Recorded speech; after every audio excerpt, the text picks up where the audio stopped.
Welcome to RLB agriculture classes में आपकी Priyanshi ma'am. और आज हम नया टॉपिक स्टार्ट करने जा रहे हैं, फ्लोरिकल्चर, जिसमें हम उसके बारे में जानेंगे और उसके इम्पोर्टेंस के बारे में जानेंगे। तो आइए भी स्टार्ट करते हैं।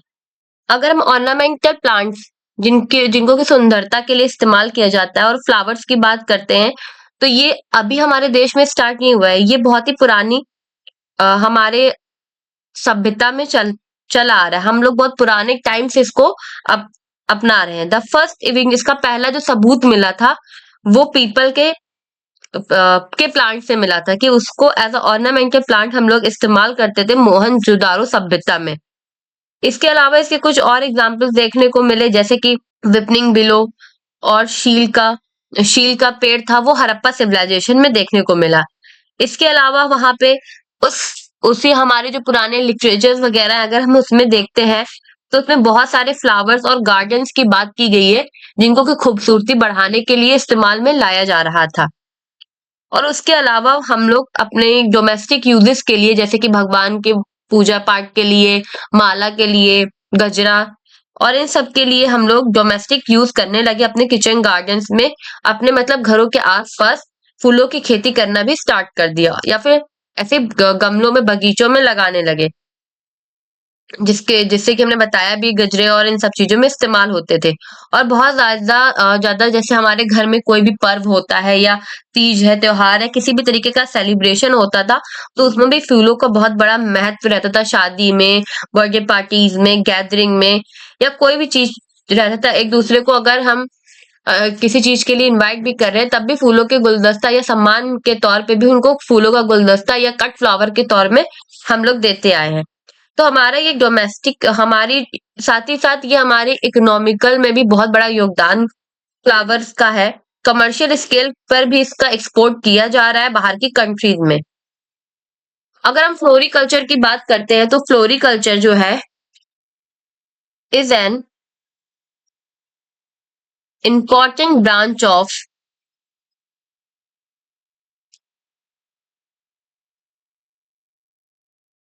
Horticulture which we deal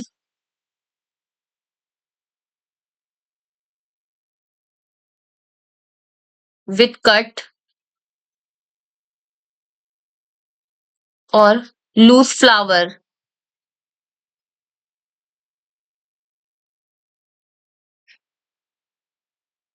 ornamental plants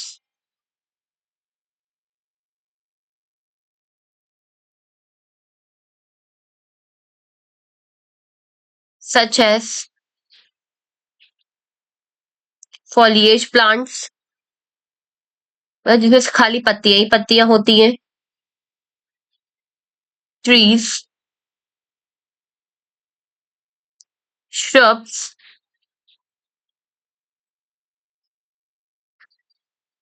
climber,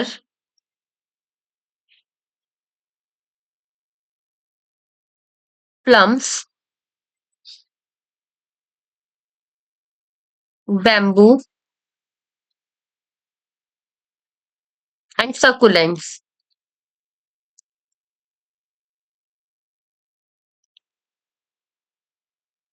Dried food, flower,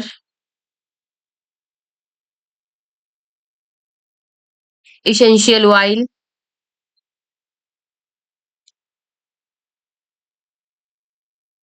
and landscape gardening.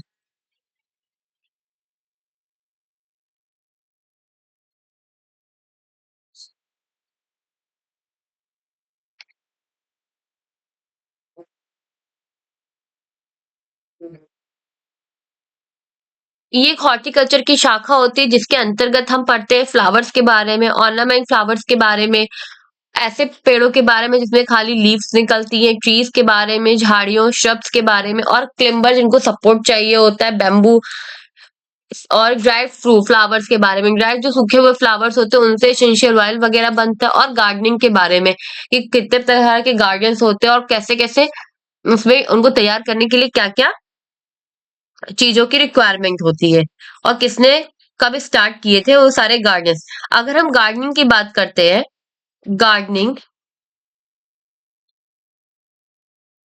An important part of floriculture.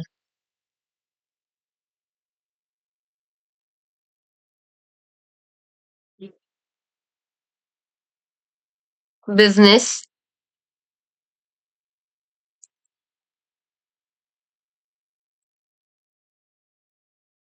has a scientific value and is becoming a necessity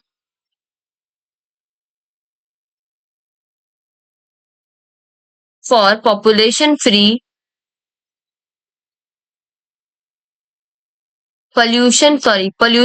environment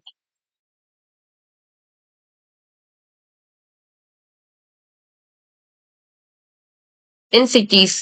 देखते हैं सिटीज में कितना ज्यादा पोल्यूशन होता है। लोग सुबह मॉर्निंग वॉक पे या थोड़ा सा रिलैक्सेशन पाने के लिए गार्डन्स में जाते हैं, टहलने के लिए, बच्चे खेलने के लिए। तो इसके लिए, इसकी वजह से गार्डनिंग का बहुत ज्यादा महत्व है हमारे फ्लोरिकल्चर में। अब हम इसके इम्पोर्टेंस की बात कर लेते हैं। Flower have long been recognised as a sign of beauty and sophistication as well as visual feast. They warm at all holy festival. जो फ्लावर्स होते हैं वो हमारे लिए एक खूबसूरती का प्रतीक माने जाते हैं, और हम लोग उनसे उनको देख के, हम अगर हम लोग किसी भी डिप्रेशन में है या हम लोग का मन अशांत होता है तो उनको देख के हमारा मन खिल उठता है, और इनको उनको देख के हमें बहुत ही संतुष्टि आनंद का अनुभव होता है। और हमारे हर होली फेस्टिवल्स में फ्लावर्स का बहुत बड़ा योगदान रहता है। तो इसकी ये फ्लोरिकल्चर का एक बहुत बड़ा इंपॉर्टेंस है। इसमें हम फ्लावर्स का स्टडी करते हैं, इसीलिए हमारे फूल हमारी एक जीवन का एक अभिन्न अंग माने जाते हैं। Flowers are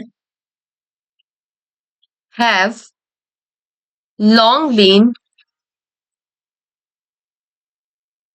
recognised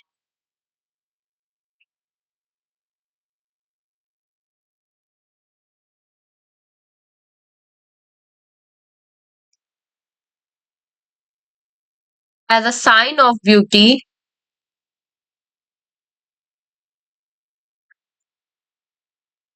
and sophistications as well as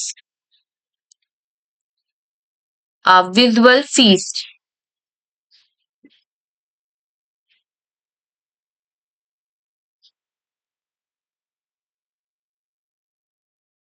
They are warm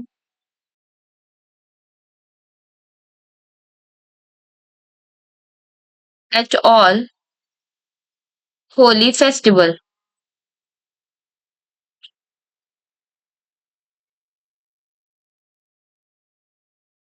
Flowers are also offered. Flower are also offered as birthday present,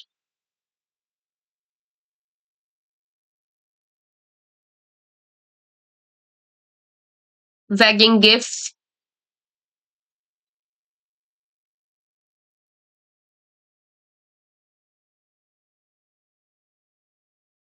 or while treating sick patient.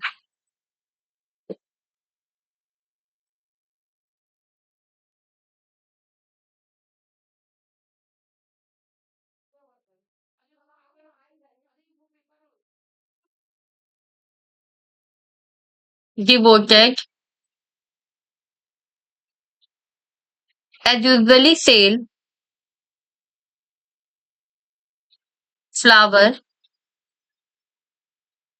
at temples. मंदिरों के बाहर फूल बिकते हैं, भगवान पे चढ़ाने के लिए उनसे बनी मालाएं बिकती है, गुरुद्वारों में बिकते हैं,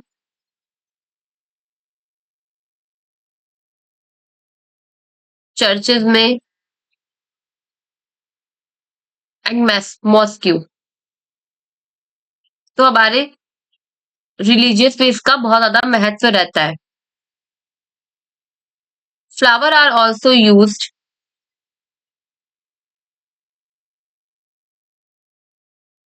as a decorative element.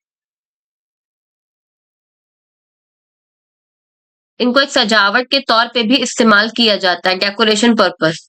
Also dried flower, सूखे हुए फूलों का,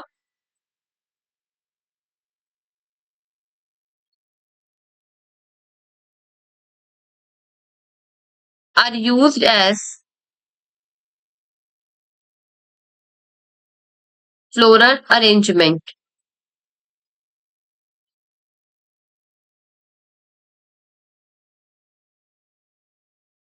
सच as garlands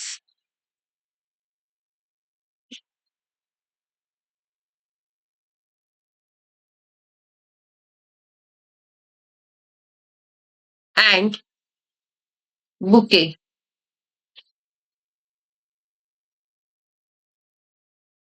which are pegged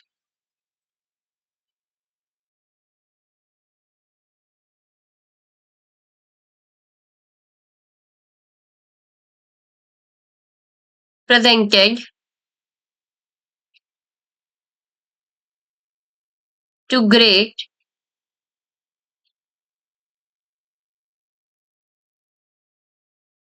dignitaries. When cut flower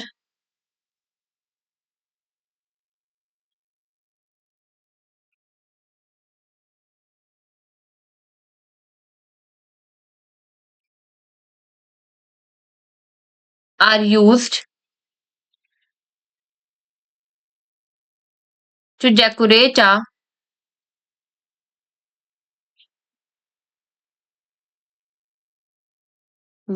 vase, it become a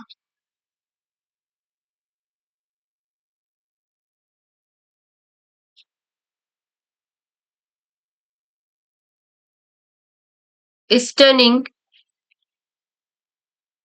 piece of indoor decor.